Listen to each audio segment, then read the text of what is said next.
Hi everybody. So today we're going to be making homemade butter. So what you're going to need is a 1/4 teaspoon measuring instrument and a big measuring cup and a jar. Now for your jar, you're going to want to make sure, if you don't have it's okay, but you want a lid that's only one piece, because if you have a lid that's two pieces, it can get very messy, and just trust me, you'll want one lid.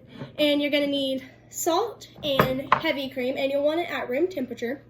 And then for after, you're going to need a knife and a plate and bread or crackers. I'm going to be using bread just because I like bread more. So before we start, make sure that you do wash your hands. I've already washed mine. You're going to take your heavy cream and you're going to want a cup. So then you're just going to pour it in.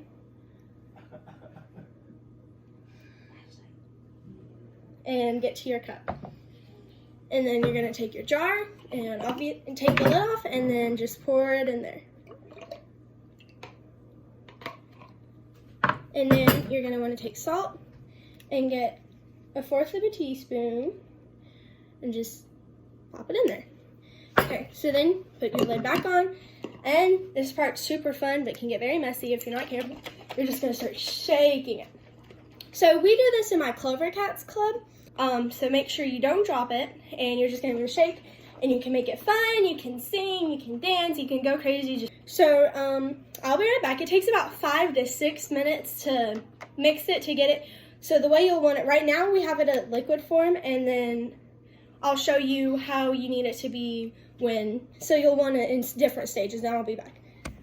Okay, so we're not completely done, but if you can see that, you want it to be, when you're about halfway, it should be like really creamy, and it should move slowly. So then that means that you're about halfway, and so then you just got some more shaking to do. And okay, so after a very long time of shaking, we have what we need. So you should have a ball. So then what you'll do is you'll want to take the jar and pour out the liquid. Not all of it, just so that way you can put it back in the fridge, but most of it. And then you're going to want to put it on your plate. Well, there we go. Okay. And so then you can take your butter, and it's super, super soft, and then just put it on your bread or your crackers if you like, however you want it. And then you can put as little and as much as you want. So let's try it.